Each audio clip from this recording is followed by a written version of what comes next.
GM says this sprawling campus in Ingersoll, Ontario, the first full-scale electric vehicle plant in Canada, is set to shut down next month, only opening again in the fall at half capacity, putting nearly 500 people out of work. It's terrible. It's devastating. It's one thing to get a layoff for a couple weeks or even a month. It's another thing when they tell you you're not coming back to work. The facility was retooled just over 2 years ago to shift away from making gas-powered SUVs to build electric delivery vans. But those vans aren't selling, instead piling up in a storage lot. GM has brought down the price, but initially they were more expensive than the two prime competitors. GM says the Cami facility is making operational and employment adjustments to balance inventory and align production schedules with current demand. Auto sector tariffs between the US and Canada aren't helping, says the union. Partly to do with tariffs and partly sales are not what we need. They got to be higher.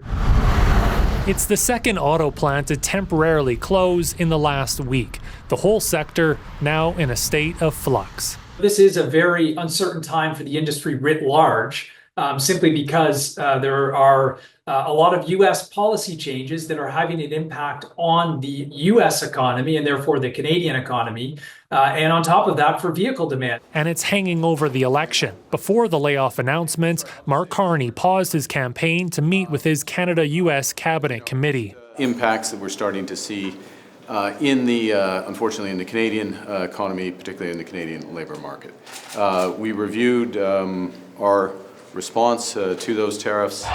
Conservative leader Pierre Poilievre also focused on the tariff impact. As Prime Minister, for as long as these tariffs are in place, there will be no federal sales tax on Canadian-made cars and trucks.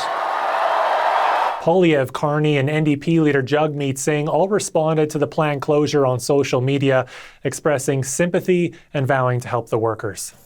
And Kyle, this is a real blow to a facility that was supposed to pave the way forward for GM. Erica, it's a huge plan. It's about 3 kilometers to walk around the facility. There's plenty of space not being used, so workers hope the plant can be retooled yet again to produce other vehicles. For now, though, experts say there's little demand for any type of electric cargo van with the economic problems facing North America. They say it could take several years for sales of these cargo vehicles to pick up. Okay, Kyle Bax, thanks for this. Thank you.